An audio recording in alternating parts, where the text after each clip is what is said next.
വഖഫ് നിയമ ഭേദഗതി ഒരു മതത്തിനെതിരല്ലെന്നും മുസ്ലിങ്ങളിലെ ദരിദ്രർക്കുൾപ്പെടെ ഗുണകരമാകുന്ന മാറ്റമാണെന്നുമായിരുന്നു കേന്ദ്ര സർക്കാരും BJPയും ഇതുവരെ മുന്നോട്ട് വച്ച ആഖ്യാനവും ന്യായീകരണവും.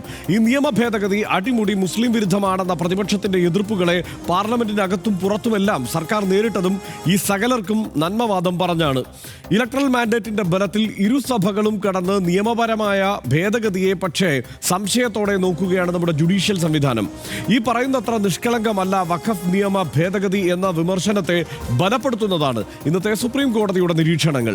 നിയമ ഭേദഗതിയെ കീറിമുറിക്കും വിധം ചോദ്യങ്ങൾ ചോദിച്ചു ചീഫ് ജസ്റ്റിസ് സഞ്ജീവ് ഖന്ന അധ്യക്ഷനായ 3-അംഗ ബെഞ്ച്.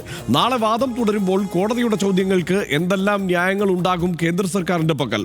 ആദ്യം ഇന്ന് സുപ്രീം കോടതിയിൽ നടന്നതെന്തെന്ന് കാണാം. RDX റാപ്പ് 59 സെക്കൻഡിൽ.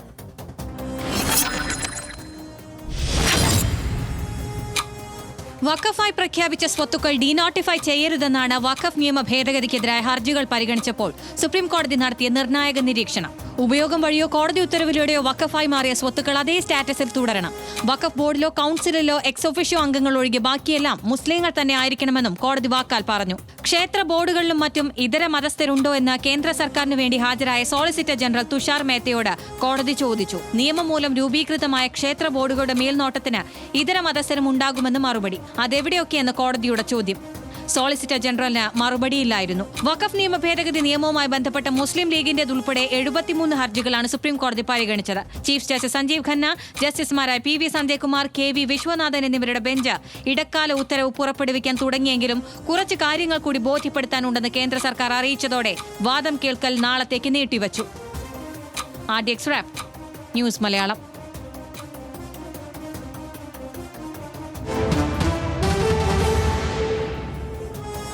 നിർണായക നിരീക്ഷണങ്ങളാണ് ഇന്നിപ്പോൾ സുപ്രീം കോടതി നടത്തിയിരിക്കുന്നത്. ഒരിടക്കാല വിധി ഉണ്ടാകുമോ എന്ന് സംശയിക്കുന്ന തരത്തിലാണ് കാര്യങ്ങൾ ഇപ്പോൾ മുന്നേറുന്നതും. സുപ്രീം കോടതി വിധികളോ ഉത്തരവുകളോ റദ്ദാക്കാൻ പാർലമെന്റിന് അധികാരമില്ല എന്ന നിരീക്ഷണം സുപ്രീം കോടതി നടത്തിയിരിക്കുന്നു. കോടതി വിധി പ്രകാരം വഖഫായ സ്വത്തുക്കൾ വീണ്ടും വഖഫ് അല്ലാതെയാക്കരുത്. ഒരു സ്വത്ത് വഖഫാണോ അല്ലയോ എന്ന് തീരുമാനിക്കേണ്ടത് കോടതിയാണ്. ഉപയോഗത്തിലൂടെ വഖഫ് എന്നതിന്മേലുള്ള നിയമ ഭേദഗതി ആശങ്കാജനകമാണ്. അന്വേഷണം നടക്കുന്ന ഘട്ടത്തിൽ വഖഫ് സ്വത്ത് അതല്ലാതാകുന്നില്ല. ജില്ലാ കളക്ടർമാർ മാത്രം തീരുമാനിച്ചാൽ അത് എങ്ങനെ സുതാര്യമാകും എന്ന ചോദ്യവും സുപ്രീം കോടതി ഉന്നയിക്കുന്നു. കളക്ടർമാർക്ക് നടപടികൾ തുടരാം. തീരുമാനം കോടതിയുടെ അന്തിമ വിധിക്ക് വിധേയമാകണം. ബോർഡിലും കൗൺസിലിലും എക്സ് ഒഫീഷ്യോ അംഗങ്ങൾ മാത്രമേ അമുസ്ലിങ്ങളാകാൻ പാടുള്ളൂ. ഹർജിക്കാർ ചൂണ്ടിക്കാട്ടിയത് കേന്ദ്രം കൊണ്ടുവന്ന വഖഫ് നിയമ ഭേദഗതി മതാചാരത്തിന് വിരുദ്ധമാണ് എന്നതുകൂടി സുപ്രീം കോടതി പറയുന്നു. മതസ്ഥാപനം നടത്താൻ മുസ്ലിം സമൂഹത്തിന് ഭരണഘടനാപരമായ അവകാശമുണ്ട്. വഖഫ് സ്വത്തിൽ കളക്ടർ തീരുമാനമെടുത്താൽ ചോദ്യം ചെയ്യാനാവാത്ത സാഹചര്യമുണ്ട്. നിയമ ഭേദഗതി ഭരണഘടനാ വിരുദ്ധമാണ്. സ്റ്റേ ചെയ്യണമെന്നും ഹർജിയിൽ ആവശ്യമുയർന്നിട്ടുണ്ട്. കേന്ദ്ര സർക്കാർ വാദം എന്താണ് എന്ന് നോക്കാം. നിയമനിർമ്മാണം നടത്തിയത് എല്ലാ വശങ്ങളും പരിശോധിച്ച ശേഷമാണ് എന്ന് കേന്ദ്ര സർക്കാർ വിശദീകരിക്കുന്നു. JPC 38 യോഗങ്ങൾ ചേർന്നു. 98.2 ലക്ഷം നിവേദനങ്ങൾ പരിശോധിച്ചു. നിരവധി സ്ഥലങ്ങൾ നേരിട്ട് സന്ദർശിച്ചാണ് JPC ഭേദഗതികൾക്ക് രൂപം നൽകിയത്. രജിസ്റ്റർ ചെയ്ത വഖഫ് സ്വത്തുക്കൾ അതേപടി തുടരുമെന്നും കേന്ദ്രം വ്യക്തമാക്കിയിട്ടുണ്ട്. വഖഫ് ഭേദഗതി എന്താണെന്നും കോടതി നിരീക്ഷണം എന്താണെന്നും നമുക്കൊന്ന് പരിശോധിക്കാം. വഖഫ് ഭേദഗതിയെ വിവാദ വ്യവസ്ഥകളെ സുപ്രീം കോടതി നിരീക്ഷണം ചോദ്യം ചെയ്യുന്നുണ്ട്. ഉപയോഗത്തിലൂടെ വഖഫ് എന്ന ആശയം പുതിയ ഭേദഗതിയിലൂടെ റദ്ദായിരുന്നു. ഉപയോഗത്തിലൂടെ വഖഫ് ആയ സ്വത്തുക്കൾ അതേ സ്റ്റാറ്റസിൽ തന്നെ തുടരണം എന്നതാണ് കോടതി പറയുന്നത്. നൂറ്റാണ്ടുകളായി ഉപയോഗത്തിലൂടെ വഖഫായവ എങ്ങനെ രജിസ്റ്റർ ചെയ്യാൻ ആവശ്യപ്പെടും? വഖഫായി ഒരിക്കൽ പ്രഖ്യാപിച്ച സ്വത്തുക്കൾ ഡീനോട്ടിഫൈ ചെയ്യരുത്. പുതിയ നിയമപ്രകാരം വഖഫ് തർക്കങ്ങളിൽ തീരുമാനം കളക്ടറുടേത് മാത്രമാണ്. ഭേദഗതി നിയമപ്രകാരം അന്വേഷണം നടക്കുമ്പോൾ വസ്തു വഖഫായി പരിഗണിക്കേണ്ട. ഈ രണ്ട് വ്യവസ്ഥയെയും സുപ്രീം കോടതി നിരീക്ഷണത്തിൽ തള്ളിക്കളയുന്നുണ്ട്. വഖഫ് ബോർഡിലും കൗൺസിലിലും അമുസ്ലിങ്ങൾ അംഗങ്ങളാകാമെന്നതാണ് ഭേദഗതി. എക്സ് ഒഫീഷ്യോ അംഗങ്ങൾ മാത്രമേ അമുസ്ലിങ്ങളാകാവൂ എന്ന് കോടതി ഇന്നിപ്പോൾ പറയുന്നു. ഹിന്ദു ക്ഷേത്ര ബോർഡുകളിൽ മുസ്ലിങ്ങൾ ഉണ്ടോ എന്ന ചോദ്യം പല ചർച്ചകളിലും പല വിമർശകരും ഒക്കെ ആവർത്തിച്ചുന്നയിച്ച ചോദ്യമുണ്ടല്ലോ. ആ ചോദ്യം ഇന്നിപ്പോൾ സുപ്രീം കോടതിയും ചോദിച്ചിട്ടുണ്ട്. എങ്കിൽ പറയൂ എന്ന്, അങ്ങനെ മുസ്ലിങ്ങളുണ്ടെങ്കിൽ പറയൂ എന്ന് കോടതി ചോദിച്ചു. കൂടുതൽ കാര്യങ്ങൾ ബോധ്യപ്പെടുത്താനുണ്ട് എന്ന് സർക്കാർ പറഞ്ഞു. നാളെയും വാദം കേൾക്കാമെന്നാണ് കോടതി പറഞ്ഞിരിക്കുന്നത്. സനീഷ്, ഇപ്പോൾ ഈ മറ്റു ബോർഡുകൾ, ഇപ്പോൾ ദേവസ്വം ബോർഡിൽ മുസ്ലിങ്ങളുണ്ടോ എന്ന് ലളിതമായി ഇവിടെ ചോദ്യങ്ങളൊക്കെ ഉയർന്നപ്പോൾ അതിനെ നിസ്സാരവൽക്കരിക്കുകയാണ് ഈ ഭേദഗതിയെ അനുകൂലിച്ച് രംഗത്ത് വന്ന പലരും പലരും ചെയ്തത്. പക്ഷേ ഇന്നിപ്പോൾ സുപ്രീം കോടതിയും അതേ ചോദ്യം തന്നെയാണ് ചോദിക്കുന്നത്. നിശ്ചയമായിട്ടും ഇത് 56 വോട്ടുകൾക്ക് ലോക്സഭയിലും 33 വോട്ടുകൾക്ക് രാജ്യസഭയിലും പാസ്സായതായിട്ടാണ് വഖഫ് ഭേദഗതി നിയമമായത്. പക്ഷേ അവിടെ പാർലമെന്റ് കടന്നങ്ങോട്ട് പോയെങ്കിലും അതിനെ വിമർശിച്ചുകൊണ്ടിരുന്ന ആളുകൾ പറഞ്ഞ പോയിന്റുകൾക്ക് വലിയ മുൻതൂക്കം ലഭിക്കുന്നു അതിനുശേഷം എന്നാണ് സുപ്രീം കോടതിയിലെ ഈ പരാമർശങ്ങൾ നമുക്ക് വ്യക്തമാകുന്നത്. ഇത് യഥാർത്ഥത്തിൽ ഹർഷൻ നമ്മൾ തുടക്കം മുതൽ തന്നെ വഖഫ് ഭേദഗതി നിയമം വരുമ്പോൾ ചർച്ചയാകുമ്പോൾ നമ്മൾ ആദ്യം മുതൽ പറഞ്ഞ എല്ലാ കാര്യങ്ങളും, അതായത് അതിനകത്ത് വിമർശിക്കപ്പെട്ടിരിക്കുന്ന എല്ലാ പ്രധാനപ്പെട്ട കാര്യങ്ങളും സുപ്രീം കോടതി നമ്മൾ പറയുന്നത് പോലെ തന്നെ, എന്ന് വെച്ചാൽ ഇതിനെ എതിർക്കുന്ന ആളുകൾ അല്ലെങ്കിൽ സംശയം പ്രകടിപ്പിച്ച ആളുകൾ പറയുന്നത് അതേ കാര്യങ്ങൾ തന്നെ പറഞ്ഞിട്ടുണ്ട്. ഒന്ന്, ഈ മുസ്ലിം അല്ലാത്ത അംഗങ്ങളെ ഇതിൻ്റെ പ്രധാനപ്പെട്ട ബോഡിയിലേക്ക് അംഗങ്ങളാക്കാൻ പാടില്ല എന്നത് വളരെ പ്രധാനമായിട്ട് തന്നെ കൃത്യമായിട്ട് തന്നെ അവർ ചൂണ്ടിക്കാണിക്കുന്നു. രണ്ട്, ഈ പറയുന്ന വഖഫ് ബൈ യൂസർ എന്ന സംഗതിയിൽ അവരെടുത്തിരിക്കുന്ന നിലപാട്, അങ്ങനെ പ്രധാനപ്പെട്ട കാര്യങ്ങളെല്ലാം തന്നെയും ഇത് സുപ്രീം കോടതിയുടെ വളരെ കണിശമായിട്ടുള്ള ചോദ്യങ്ങളായിട്ടാണ് മുന്നോട്ട് വന്നിരിക്കുന്നത്. എനിക്കിപ്പോഴും സംശയമുണ്ട്, പാർലമെന്റ് പാസ്സാക്കിയ ഒരു നിയമത്തിന്മേൽ സുപ്രീം കോടതി ഇങ്ങനെ ഒരു ഇടപെടൽ നടത്തുന്നത് അത്രയ്ക്ക് ഗുണകരമായിരിക്കുമോ, അല്ലെങ്കിൽ അങ്ങനെയായിരുന്നോ അത് വേണ്ടിയിരുന്നത്? പാർലമെന്റിനകത്ത് തന്നെയും ആളുകൾ ചർച്ച ചെയ്ത് ശരിയായ നിലപാടിലേക്ക് വരികയായിരുന്നില്ലേ വേണ്ടിയിരുന്നത് എന്ന സംശയം എനിക്കിപ്പോഴും ഉണ്ട്. ഇതിലേക്ക് വരരുതായിരുന്നു എന്നൊരു തോന്നൽ എനിക്ക് ഇപ്പോഴും ഉണ്ട്. പക്ഷേ അപ്പോഴും സുപ്രീം കോടതിയുടെ ഇത് ഗംഭീരമായിട്ട് ഇടപെടലാണ് എന്നാണ് ഞാൻ വിചാരിക്കുന്നത്. ഇപ്പോൾ ഇതിനകത്ത് ഏറ്റവും പ്രധാനപ്പെട്ട കാര്യം എനിക്ക് തോന്നിയ ദർശൻ, ഈ പറയുന്ന 5 വർഷം വേണം. ഞാൻ ഒരു ഇസ്ലാം മതത്തിലേക്ക് മാറിയാൽ, അല്ലെങ്കിൽ ഞാൻ ഇസ്ലാം മതത്തിലുള്ള ആളാണെങ്കിൽ ഞാൻ 5 വർഷം ആയിട്ട് ഇസ്ലാമായിട്ട് തുടരുകയാണ്, മുസ്ലിമായിട്ട് തുടരുകയാണ് എന്ന് പറഞ്ഞാൽ മാത്രമേ എനിക്ക് വഖഫ് ആയിട്ട് എൻ്റെ സ്വത്ത് കൊടുക്കാൻ പറ്റൂ എന്ന് അങ്ങേയറ്റം വിചിത്രമായൊരു ഭേദഗതിയായിട്ട് എനിക്ക് അപ്പോഴേ തോന്നിയിട്ടുണ്ട്. അതായത് ഞാനൊരു മുസ്ലിമാണെന്ന് ഞാൻ പറഞ്ഞാൽ, ഞാൻ മുസ്ലിമായി കഴിഞ്ഞാൽ എൻ്റെ മതാചാരങ്ങൾ പാലിക്കാൻ എനിക്ക് ആ നിമിഷം തൊട്ട് അവകാശമുണ്ടല്ലോ. ഞാൻ മുസ്ലിമായി മാറിക്കഴിഞ്ഞു, അല്ലെങ്കിൽ ഞാൻ മുസ്ലിമായിട്ട് എന്നോട് പക്ഷേ നിങ്ങൾ നിസ്കരിക്കുക എന്ന മതാചാരത്തിലേക്ക് പോകണമെങ്കിൽ നിങ്ങൾക്ക് 5 വർഷം വേണം എന്ന് ഏതെങ്കിലും ഒരു ഏജൻസിക്ക് എങ്ങനെയാ പറയാൻ പറ്റുക? ഏതെങ്കിലും ഒരു സർക്കാരിന് എങ്ങനെയാ പറയാൻ പറ്റുക? അല്ലാത്ത ഒരാൾക്ക് ഇപ്പോൾ വഖഫിൽ സ്വത്ത് കൊടുക്കണം എന്ന് തോന്നിയാൽ എന്ത് ചെയ്യും? ഏതോ അതൊരു പ്രധാനപ്പെട്ട കാര്യമാണ്. ഞാൻ പറയുന്നത് അതിൻ്റെ മുകളിൽ പുറത്തുള്ളൊരു ഏജൻസിക്ക് എങ്ങനെയാണ് പറയാൻ പറ്റുക? ഹർഷൻ മുസ്ലിമാണ്, എനിക്ക് എൻ്റെ മതാചാര കാര്യങ്ങൾ നിർവഹിക്കണമെന്ന് പറയുമ്പോൾ ഞാനത് പാടില്ല, നിങ്ങൾ 5 വർഷമായിട്ട് മുസ്ലിമാണെന്ന് തെളിയിച്ച് രേഖ ഇങ്ങോട്ട് കൊണ്ടുവരുമെന്ന് പറയുന്നത് എന്തൊരു തരം അബ്സേർഡായിട്ടുള്ള കാര്യമാണ്. അതായത് നമ്മുടേതുപോലത്തെ ജനാധിപത്യ സെക്കുലർ ആയിട്ടുള്ള ഒരു ഭരണഘടനയുള്ള രാജ്യത്ത് ഒരു തരത്തിലും മത ആചാരങ്ങൾ പാലിക്കാനുള്ള അവകാശം ജന്മസിദ്ധമായിട്ടുള്ള ഈ നാട്ടിൽ ഒരു ഘട്ടത്തിലും പറ്റാത്ത ചില അങ്ങേയറ്റം വിചിത്രമായിട്ടുള്ള കാര്യങ്ങൾ വെച്ചിട്ടാണ് ഈ ഭേദഗതി വന്ന് നിയമമാക്കിയിരിക്കുന്നത്. രാഷ്ട്രീയമായിട്ട് കരുത്തുള്ളത് കൊണ്ട് BJPക്കും കൂടെ നിൽക്കുന്ന ആളുകളും ചേർന്നിട്ട് ഈ 50-ഉം 30-ഉം ഒക്കെ വോട്ടുകൾക്ക് ഈ പാർലമെന്റ് കടത്തിയെങ്കിലും സുപ്രീം കോടതി ചോദ്യം ചെയ്യുന്നത് വളരെ ഗുണകരമായിട്ടുള്ള കാര്യമായിട്ട് എനിക്ക് തോന്നുന്നു. നാളെ ഇടക്കാല ഉത്തരവ് വിധി പറയുമെന്നാണ് പറഞ്ഞിരിക്കുന്നത്.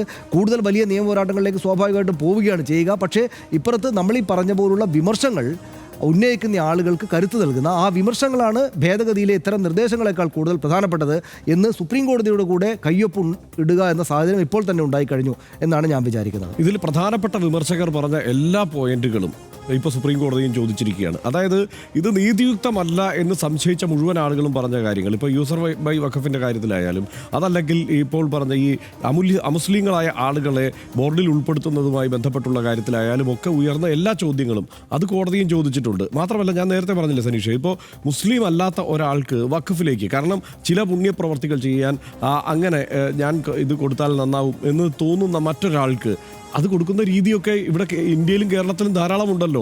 ഇപ്പോൾ എല്ലാവരും ഹിന്ദുക്കളെല്ലാവരും ക്ഷേത്രങ്ങളിൽ മാത്രം പോകുന്നവരല്ല, ഇവിടെ പള്ളിയിലും പോകും, ചിലപ്പോൾ ഈ ദർഗകളിലും പോകും, അങ്ങനെ മറ്റ് പല മേഖലകളിലും അവരെല്ലാവരും പോകും, അവിടെയെല്ലാം ചിലപ്പോൾ പ്രാർത്ഥിക്കും, തിരിച്ചിങ്ങോട്ടും അങ്ങനെയൊക്കെ വരാറുണ്ട്, നമ്മൾ കാണുന്നതല്ലേ അതൊക്കെ.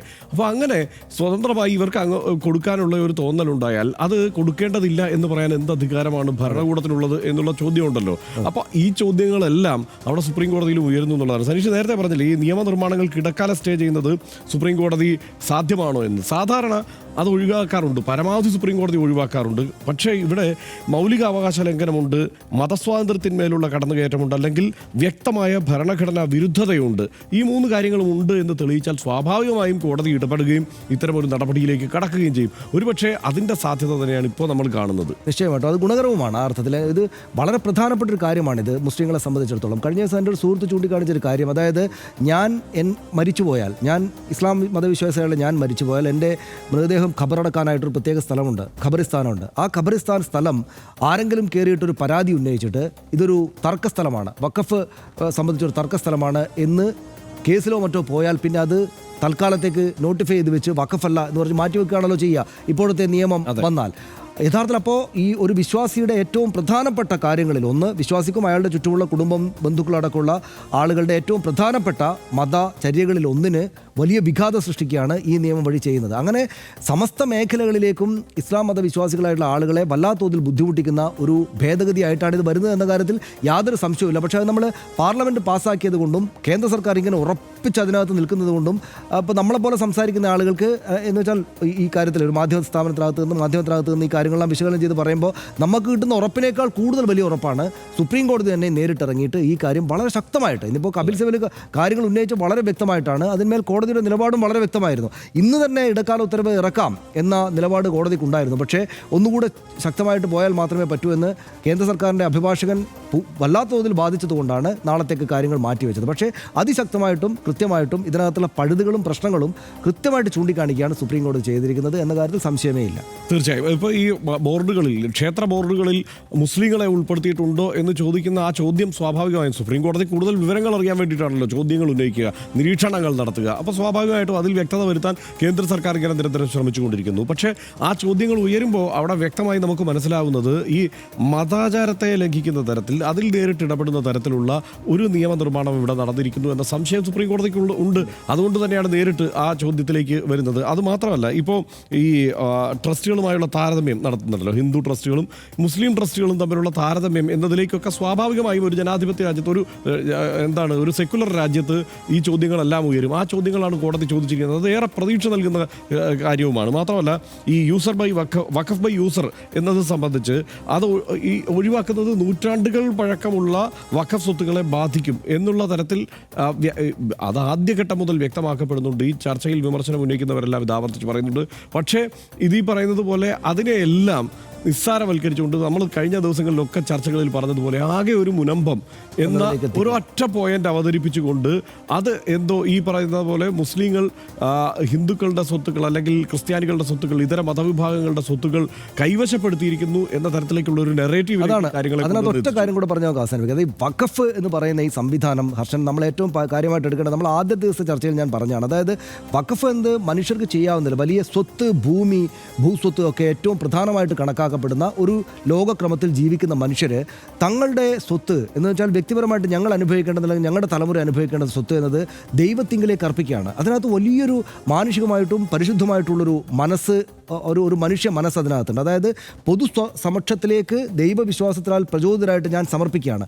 അത്രക്ക് മനോഹരമായിട്ടുള്ളൊരു സംഗതിയെ, അത്രക്ക് ഗംഭീരമായിട്ടുള്ളൊരു സംഗതിയെ മറ്റു മതസ്ഥരുടെ സ്ഥലങ്ങൾ മാന്തി പിടിക്കാനുള്ള സംഗതിയാണ് ഈ വഖഫ് എന്ന് സ്ഥാപിക്കാൻ വേണ്ടിയിട്ട് ഒരു മുസ്ലിം പ്രശ്നം പുതുതായിട്ട് ഇങ്ങോട്ടേക്ക് തള്ളി അന്തരീക്ഷത്തിൽ ഇടാൻ വേണ്ടി ശ്രമിക്കുകയല്ലേ കേന്ദ്ര സർക്കാർ ചെയ്തെന്ന നമ്മുടെ ആക്ഷേപം, നമ്മുടെ വിമർശനം വലിയ ശക്തമായിട്ടാണ് തോന്നുന്നത്. അതായത് വളരെ മനോഹരമായിട്ടുള്ള ഒരു മതാചാര സംഗതി, മനുഷ്യൻ കൂട്ടായി ജീവിക്കുന്നതിനിടയിൽ ഉണ്ടായി വന്ന ഒരു സംഗതി, അതിനെ പക്ഷേ മറ്റുള്ളവരുടെ സ്വത്തുക്കളെ മാന്തി പിടിക്കുന്നതാണ് ഈ വഖഫ് എന്ന് സ്ഥാപിക്കുക, അതിനെ ഡമണൈസ് ചെയ്യുക എന്ന പരിപാടിക്ക് ഒരു തടയിടുകയാണ് സുപ്രീം കോടതി ചെയ്തത്. പ്രത്യേകിച്ചും ഇത് ഡീനോട്ടിഫൈ ചെയ്യരുത് എന്ന് കോടതി ഫസ്റ്റ് ഡേ ആയിട്ടുള്ള ഇന്ന് തന്നെ പറഞ്ഞത് വളരെ മനോഹരമായി, ഗംഭീരമായി. കാരണം ഏതെങ്കിലും വിധത്തിൽ കേന്ദ്ര സർക്കാർ അതുകൊണ്ട് ഈ നിയമവുമായിട്ട് അടുത്ത നടപടികളിലേക്ക് പോയിരുന്നെങ്കിൽ വലിയ സങ്കീർണമായിട്ടുള്ള പ്രശ്നങ്ങളിലേക്ക് രാജ്യമാകെ തന്നെയും പോയേനെ. സുപ്രീം കോടതി ചൂണ്ടിക്കാണിച്ചു, അതായത് ഇങ്ങനെ ഡീനോട്ടിഫൈ ചെയ്താൽ വലിയ പ്രശ്നങ്ങളിലേക്ക് കാര്യങ്ങൾ കടക്കും കേട്ടോ, അങ്ങനെ ചെയ്യരുത് എന്ന് കൃത്യമായിട്ട് ഫസ്റ്റ് ഡേ തന്നെ, ഉത്തരവ് നാളത്തേക്ക് വെച്ചെങ്കിലും ഫസ്റ്റ് ഡേ തന്നെ കോടതി പറഞ്ഞു എന്നത് വളരെ ശുഭകരമായി തോന്നി. തീർച്ചയായും ഈ വഖഫ് സ്വത്തുക്കൾ അന്യാധീനപ്പെടുന്നു എന്നും അത് പലരും കൈവശപ്പെടുത്തും എന്നതുമൊക്കെ യാഥാർത്ഥ്യമാണ്. പക്ഷേ നിലവിലുള്ള നിയമവ്യവസ്ഥ കൊണ്ട് അതിനെ അതിജീവിക്കാൻ കഴിയുമോ എന്ന് പരിശോധിക്കുക തന്നെയായിരുന്നു ആദ്യം വേണ്ടത്. അല്ലെങ്കിൽ ഈ മട്ടിലുള്ള നിയമ പോരാട്ടങ്ങളിലേക്കും സംശയങ്ങളിലേക്കും ഒക്കെ കാര്യങ്ങൾ പോകും. ഇന്ത്യൻ ജനാധിപത്യം പ്രതിസന്ധി നേരിട്ട ചരിത്രഘട്ടങ്ങളിലെല്ലാം ജുഡീഷ്യറി അതിൻ്റെ കടമ ചെയ്തിട്ടുണ്ട്. വിശ്വാസികൾ ദൈവത്തിൻ്റെ പേരിൽ സമർപ്പിച്ചിരിക്കുന്ന വസ്തുവകകൾ കൈകാര്യം ചെയ്യേണ്ടത് ആ വിശ്വാസമുള്ളവരായിരിക്കണം എന്നതൊരു സാമാന്യധർമ്മമാണ്. അതടക്കം ചോദ്യം ചെയ്യുന്നതാണ് വഖഫ് ഭേദഗതി നിയമത്തിലെ വ്യവസ്ഥകൾ. ഇന്ന് സുപ്രീം കോടതി കേന്ദ്ര സർക്കാരിൻ്റെ അഭിഭാഷകനോട് ചോദിച്ചു, വഖഫ് ബോർഡിലും ട്രൈബ്യൂണലിലും ഇതര മതക്കാരും ആവണമെന്നാണല്ലോ പുതിയ നിയമത്തിലെ വ്യവസ്ഥ. ക്ഷേത്ര ബോർഡുകളിലും മറ്റും ഇതര മതസ്ഥരുണ്ടോ? ഉണ്ടെങ്കിൽ പറയൂ എന്ന്. സോളിസിറ്റർ ജനറൽ തുഷാർ മേത്തയ്ക്ക് അതിന് മറുപടി ഉണ്ടായിരുന്നില്ല. ഇത് മാത്രമല്ല, ഇന്നിത് സംബന്ധിച്ച് പരമോന്നത കോടതി നടത്തിയ നിരീക്ഷണങ്ങളെല്ലാം ബഹുസ്വരത അടിപ്പടവായ ഇന്ത്യൻ ജനാധിപത്യത്തിന് ആശാവഹമാണെന്ന് RDX കരുതുന്നു. ഇരുട്ടിനെ കീറുന്ന വജ്ര സൂചി എന്ന പോലെ ജുഡീഷ്യറി ഇടപെടുന്നു. ജുഡീഷ്യൽ സ്വാതന്ത്ര്യം എന്ന വാക്കിന് ഭംഗിയേറുന്നു.